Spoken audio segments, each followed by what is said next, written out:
Assalamualaikum warahmatullahi wabarakatuh. Kami dari kelompok 7 yang beranggotakan Sri Rezeki Utami, Lenda Wiransyah, dan Dinda Daradinanti akan memaparkan materi yang berjudul Model Pengembangan UIN sebagai Proyek Integrasi Sains dan Islam. Dimulai dari konsep integrasi. Kata integrasi berasal dari bahasa Inggris, yaitu integration, yang berarti penggabungan. Istilah integrasi dalam bahasa Indonesia bermakna pembauran hingga menjadi kesatuan yang utuh dan bulat. Berdasarkan arti harfiah ini, integrasi materi pembelajaran sains dan Islam atau keimanan bermakna perpaduan atau penggabungan kajian-kajian sains dengan Islam, atau perpaduan kajian-kajian sains dengan akidah atau syariah, sehingga keduanya benar-benar menyatu dan berpadu dalam suatu pembahasan, baik dalam pembelajaran maupun dalam perbincangan lainnya, termasuk penelitian dan pengembangan ilmu-ilmu tersebut.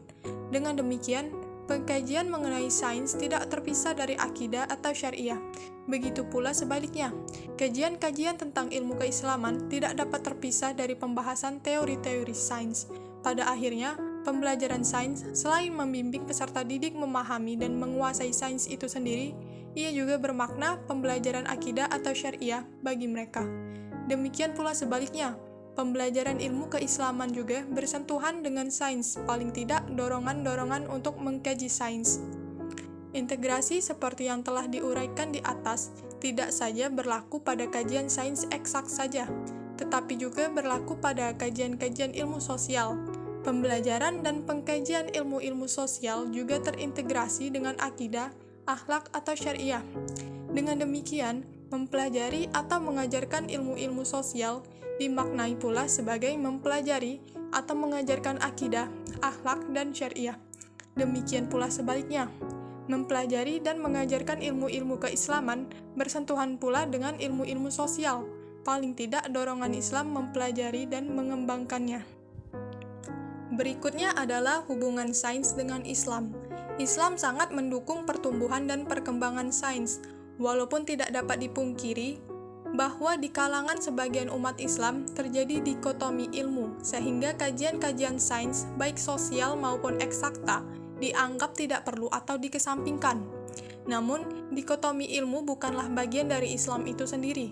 Dikotomi ilmu yang terjadi di tengah sebagian kecil masyarakat saat ini merupakan pemikiran yang menyusup dari non-muslim yang tidak menginginkan kebangkitan Islam. Tetapi, dikotomi ilmu semakin menyusut bahkan nyaris tidak ada lagi terjadi dalam masyarakat Islam. Hal itu dapat dilihat dalam faktanya bahwa madrasah dan bahkan pondok pesantren sebagai basis pertumbuhan dan perkembangan kajian-kajian keislaman memiliki muatan pembelajaran kajian-kajian sains. Pandangan umat Islam tentang ilmu pengetahuan yang masih melekat dan memang harus dipertahankan adalah hierarki ilmu. Hierarki ilmu bukan dikotomi, ia hanyalah urutan ilmu dalam pembelajaran. Ada ilmu-ilmu tertentu perlu didahulukan dari ilmu-ilmu lainnya. Hierarki ilmu memang perlu dalam rangka kelancaran dan ketuntasan pembelajaran. Ilmu-ilmu dasar misalnya perlu didahulukan dari ilmu lainnya, agar ilmu lebih mudah dipahami dan dikuasai. Dalam Islam, ilmu-ilmu fardu ain harus didahulukan dalam urutan pembelajaran daripada ilmu-ilmu lainnya. Paling tidak terdapat dua argumen yang menggambarkan kemesraan hubungan sains dengan Islam. Pertama, masuk dan berkembangnya sains di dunia Islam pada masa Khalifah Bani Abbasiyah di Baghdad dan Daulah Bani Umayyah di Spanyol. Tidak ada benturan antara sains dan Islam pada masa itu. Bahkan para ilmuwan muslim ketika itu selalu menguasai multidisiplin. Dia seorang ahli kajian-kajian agama Islam sekaligus juga saintis seperti Ibnu Sina, Al-Razi, Khawarizmi, dan lain-lain. Tidak ada benturan sains dengan Islam. Kondisi sains di dunia Islam pada masa itu berbanding terbalik dengan kondisi sains di Eropa ketika mulai tumbuh dan berkembangnya sains di benua tersebut. Sains di Eropa pada awal pertumbuhan dan perkembangannya selalu berbenturan dengan agama Kristen. Temuan-temuan ilmiah selalu dianggap bertentangan dengan perjanjian lama dan perjanjian baru yang menjadi pedoman dalam kehidupan beragama di Eropa. Maka terjadilah perang antara sains dan agama yang pada akhirnya perang itu dimenangkan oleh Saint. Dan pada ujungnya terjadilah sekularisasi di Eropa dan Barat. Sekularisasi pada ujungnya melahirkan dikotomi ilmu dan pandangan bahwa Saint tidak memiliki kaitan apa-apa dengan agama termasuk Islam. Hal inilah yang meracuni pemikiran umat Islam termasuk umat Islam di Indonesia.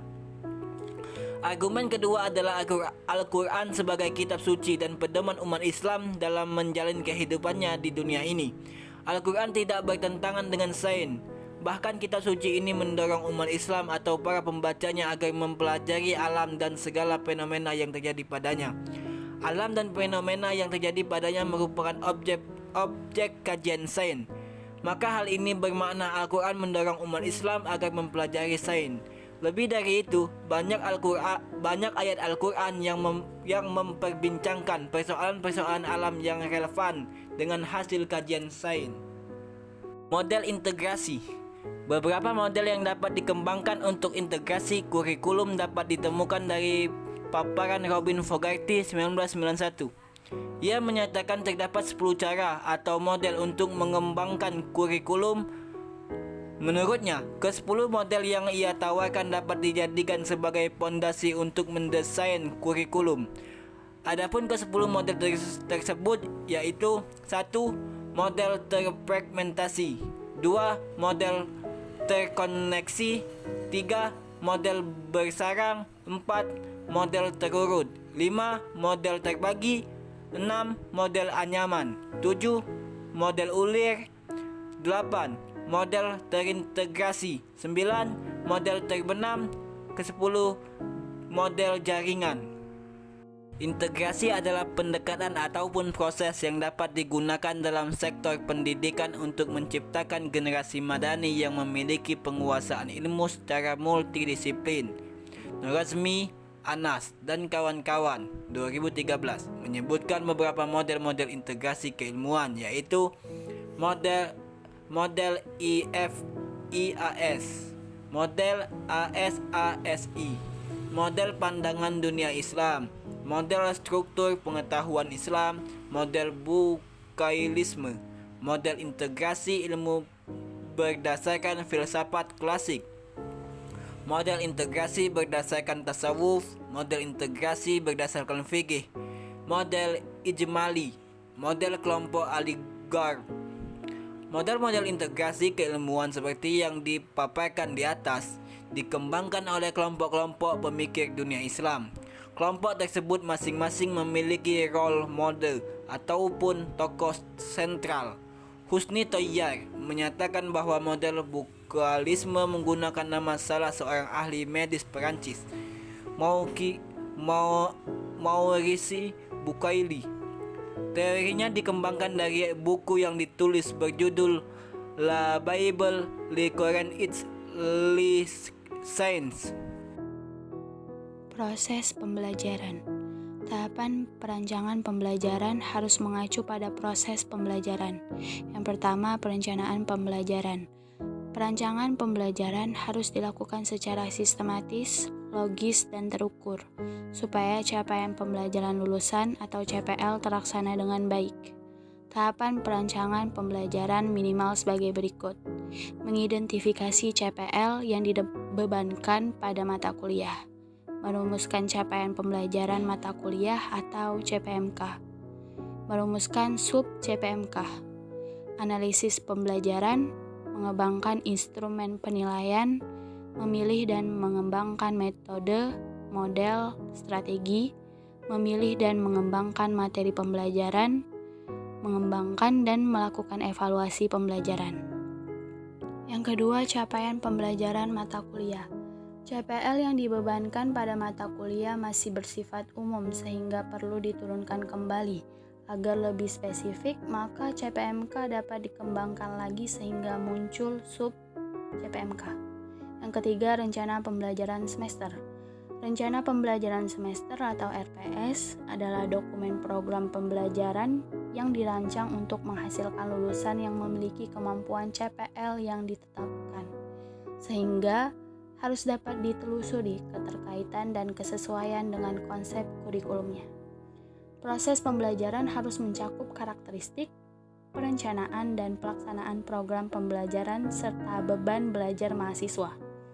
Karakteristik proses pembelajaran yang bangun harus bersifat interaktif, holistik, integratif, saintifik, kontekstual, tematik, efektif, kolaboratif, dan berpusat pada mahasiswa. Sedangkan perencanaan proses pembelajaran harus dikembangkan oleh dosen atau kelompok keahlian dosen secara mandiri. Rencana proses pembelajaran ini disebut sebagai rencana pembelajaran semester atau RPS.